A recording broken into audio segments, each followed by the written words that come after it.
శ్రీ ఎర్ని దుర్గా మహాకాళీ భైరవ్ అభిరామ్ గురు భవానీ భూతప్రేత పిశాచ నివారణ నరకోశ దృష్టికోశ నివారణ వ్యాపారాభివృద్ధి కొరకు గృహదోష గ్రహదోష నివారణ కొరకు కళ్యాణ దోష నివారణ సంతాన దోష నివారణ స్త్రీల శారీరక సమస్యలు మానసిక సమస్యలు చెడుపు చిళ్లంగా తీయుట దంపతుల మానసిక సమస్యలు భూమి యొక్క సమస్యలు ఆరోగ్య సమస్యలకు నాటు వైద్యం వాస్తు జ్యోతిష్యం గృహమునందు శాంతి హోమం అఘోరి పూజలు చేయుదురు మరిన్ని వివరాలకు ఈ క్రింది నంబర్లకు సంప్రదించండి. నమస్కారం, న్యూస్ బులెటిన్ కి స్వాగతం. నా పేరు మాధురి. వార్తల ముందుగా హెడ్లైన్స్.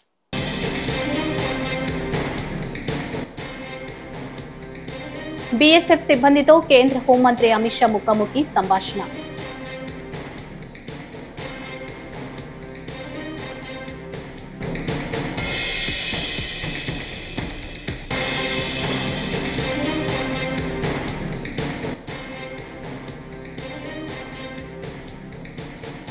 ఆర్డీటీపై ఆంక్షలు తొలగించాలని సిడబ్ల్యూసీ మెంబర్ ఎన్ రఘువీరారెడ్డి.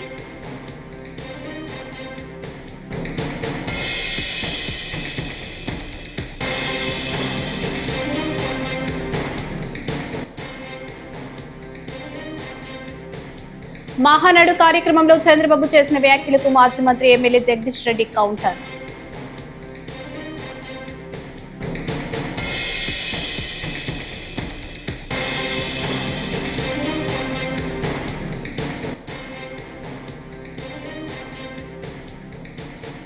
మోసపూరిత హామీలతో సీఎం చంద్రబాబు ప్రజలను వంచారని సజ్జల రామకృష్ణారెడ్డి.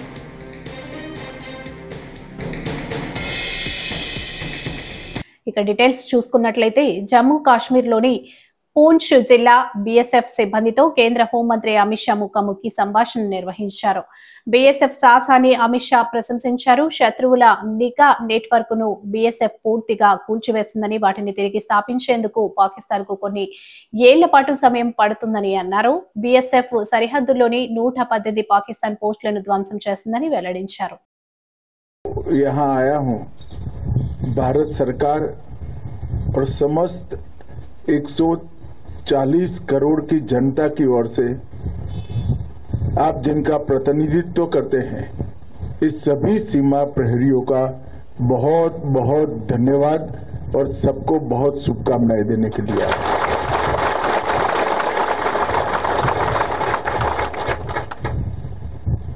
क्योंकि जब भी भारत की सीमा पर किसी भी प्रकार का आक्रमण होता है, चाहे वो ऑर्गेनाइज हो, चाहे अनऑर्गेनाइज हो, चाहे वो खुफिया हो, चाहे सार्वजनिक हो, हर प्रकार के आक्रमण को सबसे पहले झेलता है हमारा बीएसएफ का जवान। और उसमें कभी भी सीमा कहां पर लगी है वो नहीं देखा। रेगिस्तान हो, बर्फीली चोटियां हो, घना जंगल हो, नाले हो या पहाड़ी हो, कहीं पर भी 365 दिन 24 घंटा बीएसएफ के जवान उपलब्ध भी होते हैं, सजग भी होते हैं और समर्पित भी होते हैं। और इसी के कारण किसी भी प्रकार का आक्रमण सीधा देश की सीमा के अंदर बहुत गहरी चोट नहीं पहुंचाता, कि उसके सामने पहले मेरे बीएसएफ के जवान का सीना होता है और देश के नागरिकों पर जो आक्रमण आता है, बीएसएफ का जवान सबसे पहले अपने सीने पर इसको झेलता है। और इसी के कारण बीएसएफ के सीमा प्रहरियों को देश की सुरक्षा की प्रथम पंक्ति के नाम से एक देश का बच्चा बच्चा जानता है। मित्रों, इस ऑपरेशन सिंदूर के घटनाक्रम में अपनी परंपराओं को बनाए हुए जम्मू फ्रंटियर के बीएसएफ के जवान, राजस्थान फ्रंटियर के बीएसएफ के जवान और दूर सुदूर कच्छ की बॉर्डर पर जो जवान तैनात हैं, वो सभी ने पूरी सजगता के साथ सीमा की रक्षा का काम किया। जब पाकिस्तान ने हमारे आतंकवादियों के अड्डे पर किए हुए हमले का जवाब में हमारी सीमा और हमारे नागरिक रिहायशी इलाकों में हमला किया, तब जम्मू फ्रंटियर अकेले में लगभग 118 से ज्यादा पाकिस्तान की पोस्टों को तबाह और नुकसान पहुंचाने का काम हमारे बीएसएफ के जवानों ने किया। उनकी संपूर्ण ఆర్డీటీపై ఆంక్షలు తొలగించాలని సిడబ్ల్యూసీ మెంబర్ ఎన్ రఘువీరారెడ్డి పేర్కొన్నారు. శుక్రవారం మడకశిర మండలం నీలకంఠపురం గ్రామంలో ఆయన మాట్లాడుతూ ప్రధాని, కేంద్ర మంత్రి, ఏపీ ముఖ్యమంత్రి, డిప్యూటీ సీఎం, రాష్ట్ర మంత్రులకు లేఖ రాసినట్లు తెలిపారు. ఆర్డీటీ సంస్థ 4,50,000కు పైగా కుటుంబాలకు విద్య, వైద్య, వ్యవసాయం, అనేకమైనటువంటి సంక్షేమ అభివృద్ధి కార్యక్రమాలు చేపట్టిందని తెలిపారు. గత 50 సంవత్సరాలుగా ఆర్డీటీ సంస్థ ఫాదర్ ఫెర్రర్ గారు ప్రారంభం చేసి 4.5 లక్షల కుటుంబాలు, పేద కుటుంబాలు విద్య, వైద్యం, ఇళ్ల నిర్మాణం, తాగునీటి సౌకర్యాలు, రహదారులు, అనేకమైనటువంటి సంక్షేమ అభివృద్ధి కార్యక్రమాలు చేస్తున్నటువంటి ఆర్డీటీ దాదాపు ప్రభుత్వానికి సమాంతరంగా ఈ ప్రాంతాల్లో, అనంతపురం జిల్లా ఈ ప్రాంతాల్లో అభివృద్ధి చేస్తుంటే దురదృష్టం కేంద్ర ప్రభుత్వం ఇతర దేశాల నుంచి వాళ్ళకు వస్తున్నటువంటి ఫండింగ్ని ఆపేయడం అనేటువంటిది చాలా బాధ కలిగిస్తుంది. మంచు ఫెర్రర్ గారితో కూడా నేను మాట్లాడినా. నేను కూడా అందరికీ, ప్రధానమంత్రి గారు, హోమ్ మినిస్టర్ గారు, మన రాష్ట్ర ముఖ్యమంత్రి, డిప్యూటీ సీఎం, మన జిల్లా మంత్రులందరికీ కూడా 9 లెటర్లు నేను వాళ్ళందరికీ కూడా రాసినాను. నేను వాళ్ళు రిక్వెస్ట్ చేస్తున్నాను, దయచేసి మీ డెసిషన్ ఏదైతే ఉందో ఈ ప్రాంతానికి విఘాతం కలిగించేటువంటి నిర్ణయం దాన్ని వెంటనే రివైవ్ చేయండి. ఆర్డీటీకు ఇతర దేశాల నుంచి వస్తున్నటువంటి ఫండ్ వచ్చేటువంటి విధంగా చేయండి. 4.5 లక్షల కుటుంబాలకు ఆదుకుంటున్నటువంటి ఆ సంస్థను మీరు రివైవ్ చేయండి అని నేను రిక్వెస్ట్ చేస్తా ఉన్నాను. వాళ్ళందరికీ నేను ఉత్తరాలు కూడా రాసినాను. మోసపూరిత హామీలతో సీఎం చంద్రబాబు ప్రజలను వంచారని వైసీపీ నేత, మాజీ ప్రభుత్వ సలహాదారులు సజ్జల రామకృష్ణారెడ్డి పేర్కొన్నారు. ఏపీలో జూన్ 4న వెన్నుపోటు దినంగా వైసీపీ ప్రకటించింది. ఈ నేపథ్యంలో వెన్నుపోటు దినం పోస్టర్ను సజ్జల శుక్రవారం రిలీజ్ చేశారు. ఎన్నికల్లో ఇచ్చిన ఏ ఒక్క హామీని కూడా కూటమి ప్రభుత్వం నెరవేర్చలేదని అన్నారు. వైసీపీ ప్రభుత్వంలో వైఎస్ జగన్ ఇచ్చిన హామీలన్నింటినీ 99% మేర అమలు పరిచామని సజ్జల వెల్లడించారు.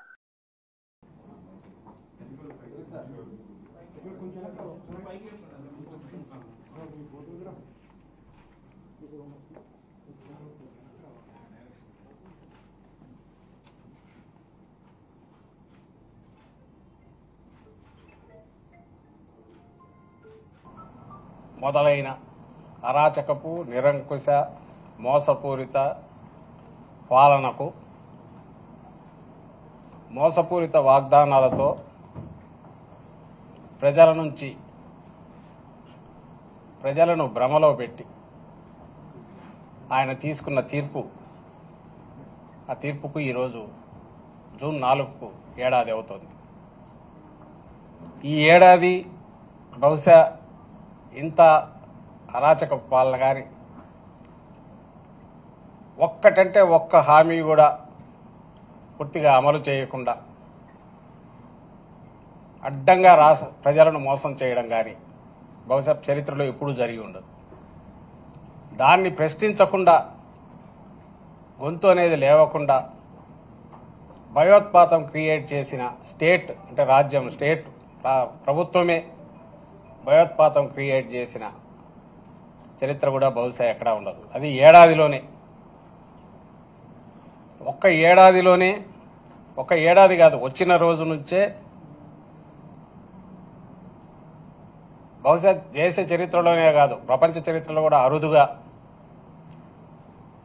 ఇచ్చిన హామీలన్నీ దాదాపు 99% దాకా, 98% దాకా తొలి ఏడాదిలో పూర్తి చేసిన ఘనత జగన్మోహన్ రెడ్డి గారిదైతే, అలాగే వినూత్నమైన విప్లవాత్మకమైన వ్యవస్థలను సృష్టించి ఆచరణలోకి తీసుకొచ్చి తద్వారా రాష్ట్రానికి, ప్రజలకు ఎప్పుడు ఏ పాలనలో కూడా 5 ఏళ్లకు ప్రజలు ఇచ్చిన మ్యాండేట్ ఏదైతే ఉందో ఆ పాలనలో చేయని విధంగా, ఎక్కడా జరగని విధంగా జగన్మోహన్ రెడ్డి గారు మేలు చేస్తే నేను ఏడాదిలోనే ఏం చేయగలను అనేది చంద్రబాబు నాయుడు గారు చూపించారు. వాటన్నిటిని విధ్వంసం చేశారు. పెట్టిన పెట్టుబడి దాని మీద సామాజిక పెట్టుబడి కావచ్చు, ఆర్థికంగా కావచ్చు, అవి కూడా వృధా అయ్యేట్టు చేశారు. ఇంకో పక్క ఏడాదిలో ఎంత పవర్ చేతిలో ఉంటే దుర్మార్గంగా వ్యవహరించవచ్చు అనేది కూడా పూర్తి కాన్సన్ట్రేటెడ్ ఎఫెక్ట్లో అది కూడా చూపించారు. అన్నిటికంటే ఘోరం ఏమైందంటే ప్రజలను మోసం చేయడం. ఆ రోజు జగన్మోహన్ రెడ్డి గారు చెప్పారు, ఈయన ఏది చేసేవి కాదు, అమలు చేయడానికి అసాధ్యమైనవి. మహానాడు కార్యక్రమంలో హైదరాబాద్ తెలంగాణపై చంద్రబాబు చేసిన వ్యాఖ్యలకు బీఆర్ఎస్ మాజీ మంత్రి ఎమ్మెల్యే జగదీష్ రెడ్డి కౌంటర్ ఇచ్చారు. చంద్రబాబు మాటలు చాలా హాస్యాస్పదంగా ఉంటాయి. పదే పదే హైదరాబాద్ ను నేనే అభివృద్ధి చేశానని చెబుతారు. రాష్ట్ర విభజన నాటికి తెలంగాణలో 1,12,000 కోట్ల తలసరి ఆదాయం ఉంటే ఇవాళ 3,60,000 కోట్లకు వచ్చింది. కానీ ఇవాళకి కూడా ఏపీ తలసరి ఆదాయం 2,50,000 కోట్లు మాత్రమే. నిజంగా మీ పరిపాలన గొప్పదే అయితే ఎందుకు ఏపీలో ఆదాయం పెరగలేదు అని ప్రశ్నించారు. అనుకుంటే కూడా కొన్ని సందర్భాల్లో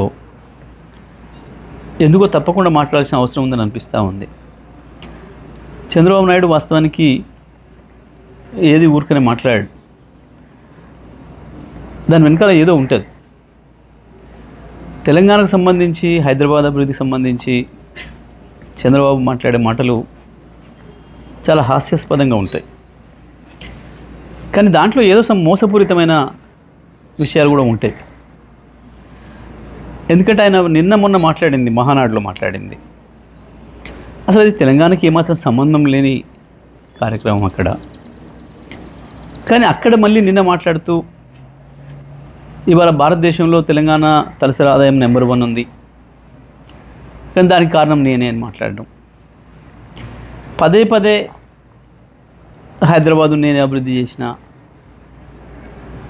సరే, ఇవి చెత్త మాటలు లేని కొట్టేద్దామని అనిపిస్తుంది. కానీ ఒక అబద్ధాన్ని 100 సార్లు చెప్తే నిజమని నమ్ముతారు అని ఏదైతే మనం గోబెల్స్ సిద్ధాంతం గురించి వెళ్ళి మాట్లాడుకుంటున్నామో,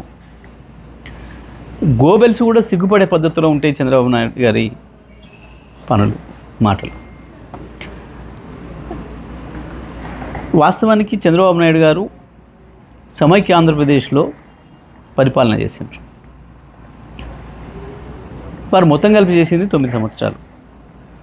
2004తోనే చంద్రబాబు నాయుడు గారి చరిత్ర ముగిసిపోయింది. సరే, వారంటే సీనియర్ నాయకుడిగా గౌరవం ఉంటుంది, అది వేరే విషయం. కానీ మాట్లాడే మాటలు విన్నప్పుడు మాత్రం చాలా చిరెత్తుకొస్తుంది.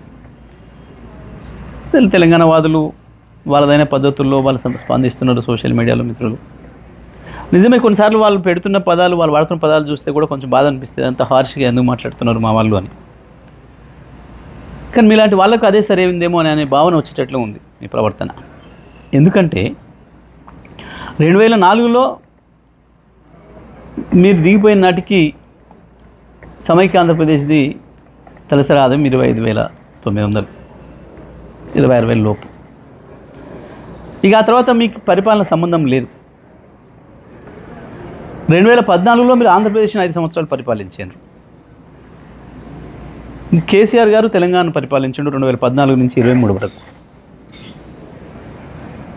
మొత్తం భారతదేశంలో ఏ రాష్ట్రంలో రానటువంటి ఒక అభివృద్ధి ఒక్క తెలంగాణ రాష్ట్రంలోనే వచ్చింది. ఈ రంగం ఆ రంగం అని కాదు, ప్రతి రంగంలో. తిరుపతి జిల్లా శ్రీకాళహస్తీశ్వర ఆలయాన్ని సినీ నటుడు శ్రీకాంత్ తన కుటుంబ సభ్యులతో కలిసి సందర్శించుకున్నారు. ఆలయ సమీపంలో ఉన్నటువంటి రాఘవేంద్ర మఠంలో ప్రత్యేక పూజలు చేయించారు. అనంతరం ఆలయానికి చేరుకుని శ్రీ సోమ స్కందమూర్తి సమేత శ్రీ జ్ఞాన ప్రసూనాంబిక దేవిని దర్శించుకున్నారు. వేద పండితులు వారికి వేద ఆశీర్వచనం చేసి స్వామివారి తీర్థ ప్రసాదాలు అందజేశారు.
రాష్ట్రంలో దేవాదాయ శాఖ భూములను తమ బినామీల పరం చేసేందుకు కూటమి సర్కార్ కుట్ర చేస్తుందని వైఎస్ఆర్సీపీ సీనియర్ నేత మాజీ ఎమ్మెల్యే మల్లాది విష్ణు మండిపడ్డారు. తాడేపల్లి వైఎస్ఆర్సీపీ కేంద్ర కార్యాలయంలో మీడియాతో మాట్లాడుతూ లీజుల ముసుగులో తమకు కావాల్సిన వారికి కారు చౌకగా దేవాలయ భూములను అడ్డదోవలో దారాదత్తం చేసేందుకు ప్రభుత్వం ఆగమేఘాల మీద జీవో 139 జారీ చేసిందని ఆగ్రహం వ్యక్తం చేశారు.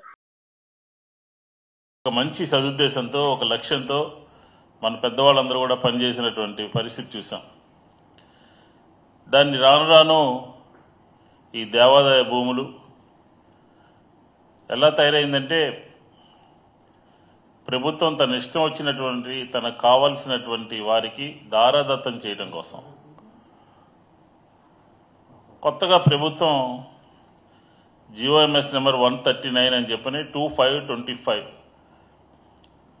2025న ఒక నోటిఫికేషన్ని ప్రభుత్వం ఇవ్వడం జరిగింది. దీని యొక్క ముఖ్య ఉద్దేశం ఏంటంటే దేవాదాయ శాఖలో ఉన్నటువంటి భూములు, ఈ భూములు ఉన్నది 4,67,000 ఎకరాలు ఉన్నటువంటి భూమి, ఇందులో పూర్తిగా 87,000 ఎకరాలు ఆక్రమణలోనూ చెర్ర పట్టి ఉంది. అలాగే పట్టణాల్లో ఖరీదైనటువంటి 4,244 ఎకరాలు చాలా ఖరీదైనటువంటి భూమి ఉంది. ఉదాహరణకి విజయవాడలో సిద్ధార్థ కాలేజీ ఉన్నటువంటి భూములు, ఇంకా ఇతర పట్టణాల్లో ఇతర ప్రాంతాల్లో ఉన్నటువంటి భూములు. ఈ భూముల్ని వారు అనుకున్నటువంటి వాళ్ళకి ఇప్పటికే అనేక సంవత్సరాలుగా ఉన్నటువంటి వాళ్ళకి తిరిగి మళ్ళీ ఒక 33 సంవత్సరాల పాటు లీజుకి ఇవ్వడానికి అధికారం కల్పిస్తూ ఈ నోటిఫికేషన్ని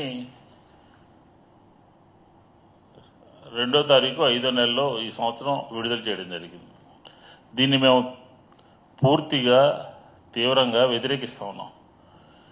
ఈ రకమైనటువంటి చర్య ద్వారా, ఈ రకమైనటువంటి నిర్ణయం ద్వారా రాష్ట్ర ప్రభుత్వ ఖజానాతో పాటు ఏ గుడికి సంబంధించినటువంటి భూమి ఉందో ఆ గుళ్ళకి అనుకున్నటువంటి పెద్దల యొక్క ఆశయానికి తూట్లు పొడిచినట్టుగా అవుతుంది అని చెప్పి ఈ సందర్భంగా నేను చెప్తాను.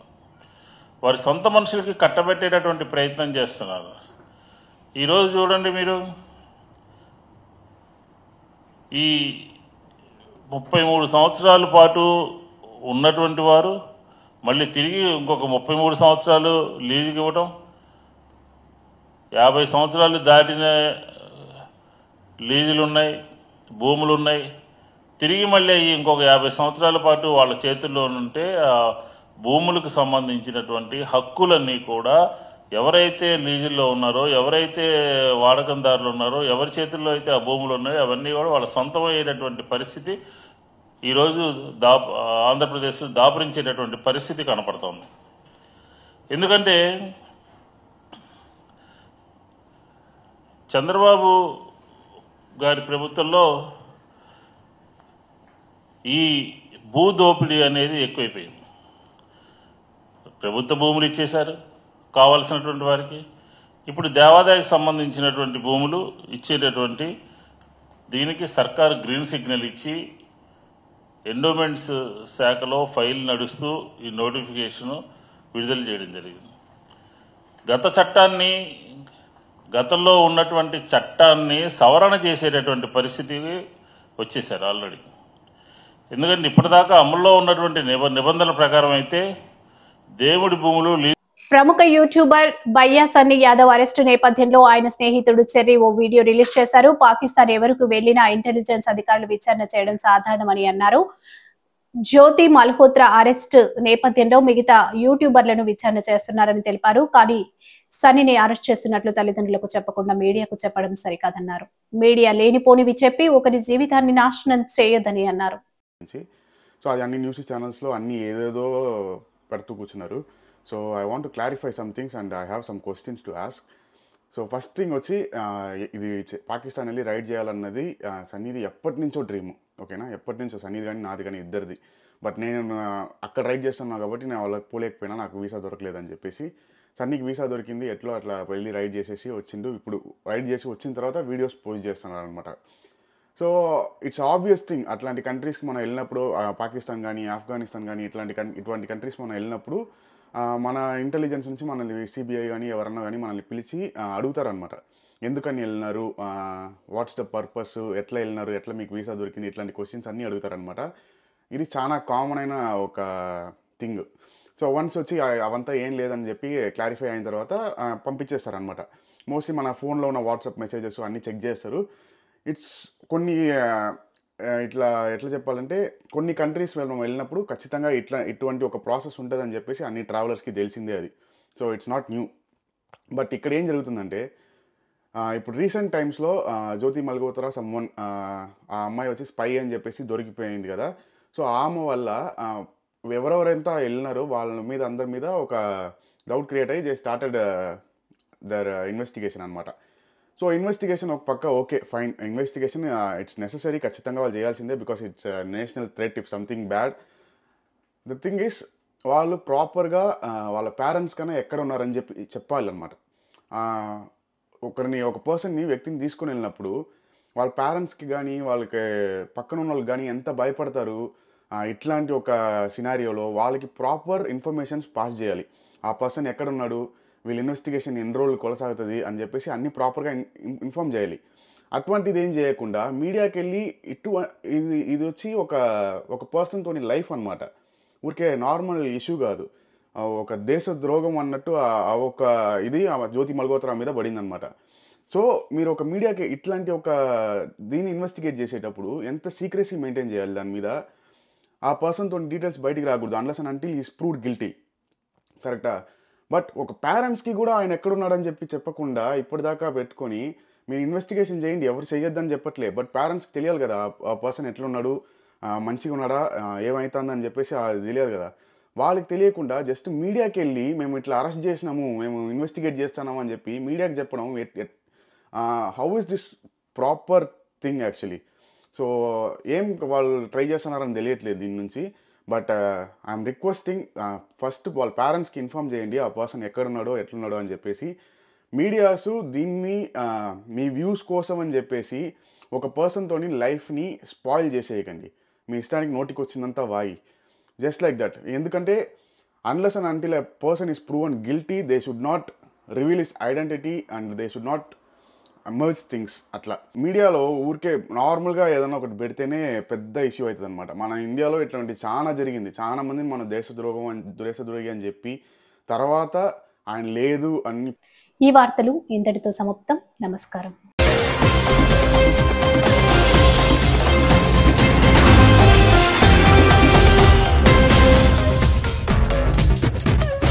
శ్రీ ఎర్ని దుర్గా మహాకాళీ భైరవ్ అభిరామ్ గురు భవానీ భూతప్రేత పిశాచ నివారణ నరకోశ దృష్టికోశ నివారణ వ్యాపారాభివృద్ధి కొరకు గృహదోష గ్రహదోష నివారణ కొరకు కళ్యాణ దోష నివారణ సంతాన దోష నివారణ స్త్రీల శారీరక సమస్యలు మానసిక సమస్యలు చెడుపు చిళ్లంగా తీయుట దంపతుల మానసిక సమస్యలు భూమి యొక్క సమస్యలు ఆరోగ్య సమస్యలకు నాటు వైద్యం వాస్తు జ్యోతిష్యం గృహమునందు శాంతి హోమం అఘోరి పూజలు చేయుదురు. మరిన్ని వివరాలకు ఈ క్రింది నంబర్లకు సంప్రదించండి.